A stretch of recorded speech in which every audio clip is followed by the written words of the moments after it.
2 minutes introduction. Magandang hapon sa inyo lahat, Luzon, Visayas, Mindanao, at saan masulok ng mundo. Una sa lahat, ako po si Wilfredo Bendia Revillame, yan ang tunay kong pangalan. Pero kilala niyo naman ako sa pangalang Willie Revillame. At ako po ay 64 years old. Siguro hindi na ako kailangan mag-explain, hindi na ako kailangan magpakilala sa inyo.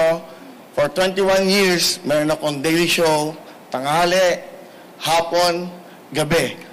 So, kumbaga, naging parte na ako ng buhay ng mga Pilipino, lalo na po yung mga nanay, tatay, lolo, lola, yung household. Yun lang ako. At nandito ako ngayon. In fact, mayroon akong live show ngayon. Nagpaalam muna ako. Ang alam ko, naka-feed kami ngayon sa TV5.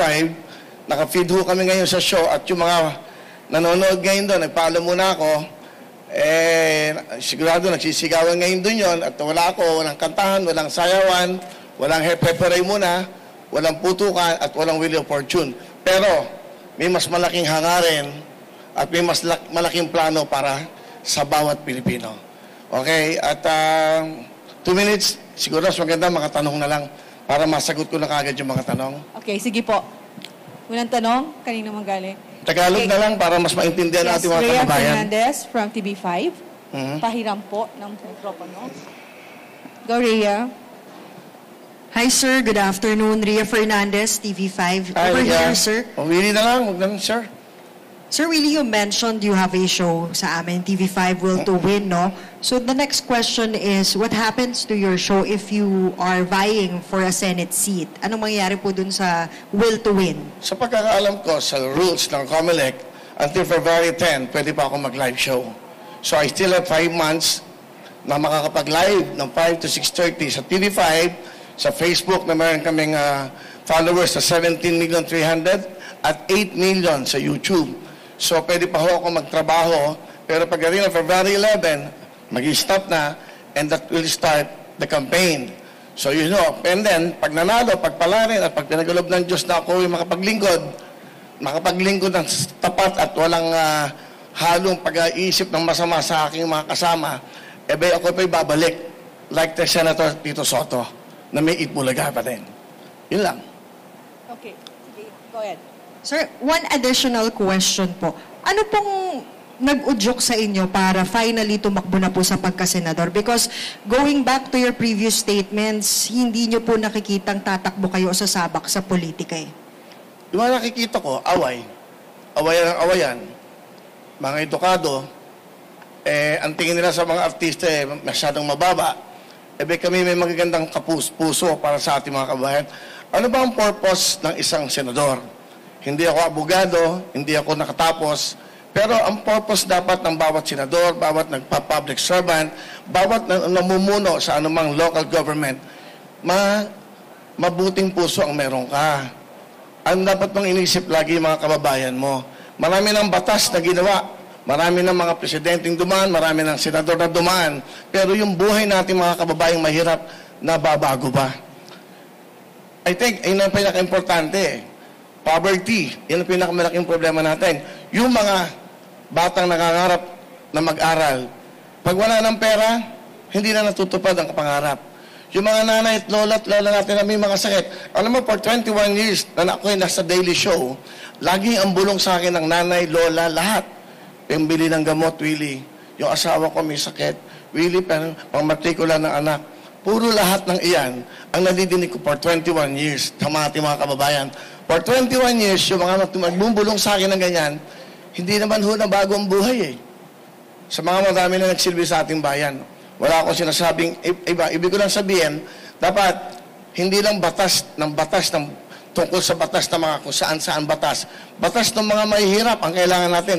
Paano magbibigyan ng magandang buhay ang ating mga kababayang mahihirap? Mga batang nangangarap na walang pambili ng libro, walang sapatos, walang pangmatrikula. Yan. Yung mga lola at lola na nanay natin na walang pambiling gamot. Yan. Lagi yan ang reklamo nating kababayan. Dapat sa Senado, may batas para sa ating mga kababayan. Saka ako, parang nalulungkot ako pag nakakakita ako ng mga nag-aaway, ego, pagalingan, hindi naman ho ganun ang pagsilbi sa bayan. Dapat busilak ang puso mo sa iyong mga kababayan. Lalong-lalo na yung mahirap. Kung makikipag-away ako sa Senado, makikipag-away ako para sa mahirap. Okay, thank you po. Okay, Mr. Gerard Nabar, Pamalaya. Sir, good afternoon, sir. Sir, 2 questions lang, sir. Sir, you've been on top of the surveys or if not, pasok po sa winner circle. Ano po yung assessment po natin sa chances po natin? Especially you're running as an independent. Well, hindi ako pwedeng mag-desisyon yan. I cannot assess dahil yung publiko yan ay mga tao.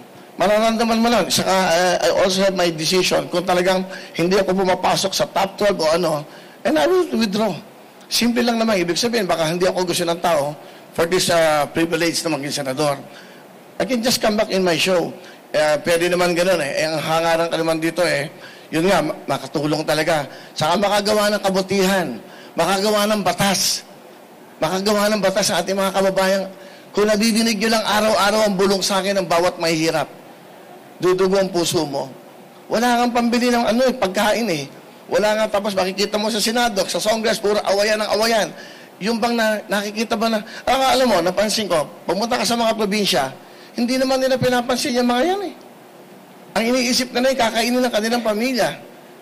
Sa umaga, sa tanghali, sa gabi, kung paano mabubuhay ang pamilya. Hindi naman nila papansin lahat yan. Sa aking pagkakalam, sa research, 94.7% mahirap sa ating bansa. Sir, you mentioned you want to file bills. Ano po in particular yung mga naisip po natin on top of your mind ngayon na mga bills for the poor po? Well, unang-una, gusto ko yung kay Senator Angara. Yung sa senior, no? Kasi yung 20%, parang kulang yan eh. Kasi every year, tumataas ang mga gastusin natin sa lahat ng bagay, lalo-lalo sa gamot. Ako, ang pwede kung papalarin, pagkakalooban ng Diyos na manalo ko, maupo ko sa Senado, ang una kong i-adjust ko yung 30% sa mga seniors PWDs. Mahirap, maging mahirap, napakahirap, parang kung bibili ng gamot. Parang tumatagal ang buhay na mahirap, walang pambiling gamot. I think yan ang isang bill. And then, sa mga bata, 2 bagay lang eh. Ang kinabukasan natin bataan eh. Dapat yung mga eskwela wala ng bayad. Libre-libro. Di ba? Yun ang mga sa local government, sa nakikita ko, sa batas na ginagawa nila. Kung talaga magsisilbisyo tayo sa bansa, sa bayan, unahin natin ang mamamayan eh. Hindi ang bayan. Kasi ang nagpapatakbo ng bayan, yung ating mga mamamayan. Dapat malusog yan. Dapat maayos ang pag-iisip. Dapat healthy. Dapat magandang pinagbukasan. Dapat nakakapag-aral. Dapat marunong sa buhay. Para hindi lagi dumidepende sa gobyerno. One last quick question. 1 minute and 45. Asan yung microphone? Sherry Ann. Sir, magandang ABS-CBN. hapon. Opo, Sherry Ann Torres, ABS-CBN. Sir, ano yung mga personal na paghahanda po ninyo na ginagawa ngayon? Kasi andun nga yung malaking possibility na isa sa mga araw na to, pala rin kayo na maging senador. At syempre, alam naman po natin na maliban sa busilak na puso, mapupunta talaga kayo at mapupunta sa matindihang debate, lalo na kung ipaglalaban nyo yung mga panukalang batas po ninyo. So, paano po kayo naghahanda sa mga ganito? Well, hindi ako makikipagdebate. Hindi ako makikipag-away. Makikiusap ako at hindi ako haharap sa TV na nakikipag-away sa kanila. Pakiusapan namin to, ano ba dapat natin gawin para matulungan natin itong mga to? Ano bang batas na pwedeng gawin para naman guminawa ang buhay natin mga kababayang mahirap? So I think yun ang pinaka-importante. Hindi mo kailangang ipakita sa TV na magbabangayan kami, pagalingan ng English, pagalingan ng sinasabi. No, I don't think that's the right thing to do na maging public servant. Lahat mapag-uusapan eh. Lahat pwede mong pakiusapan. My colleagues, pwede ba natin gawin to? May mga lugar tayo naghihirap. Napapansin ko sa bagyo, tuwing may bagyo, lagi may problema, tanggal ang bubong. Yung pupuntahan nila na dapat doon sila ma-accommodate, hindi rin sila, binabaha din yun. Anong dapat na paraan? Isa yan sa mga nakikita ko. Kasi during the time na maraming may bagyo, pinupuntahan ko din yan na hindi naman ako public servant. Dahil gusto ko lang makatulong sa ating mga kababayan. Time's up? Yes po. Parang ako lang pinakamabilis Ay, Hindi naman. Okay? lang po. Okay na? Thank you, sir. Okay, but Salamat anyway, po. maraming salamat. Chairman, maraming salamat kasi tinanong ko si Chairman yung mga rules. So, pwede pa ako mag-show hanggang February 10. That's the last day. Maraming salamat at mabuhay. Sana ang pag-asensyo ng bayan, pagmamahalan. Maraming Salamat. sir. Sir, photo op po sa gitna.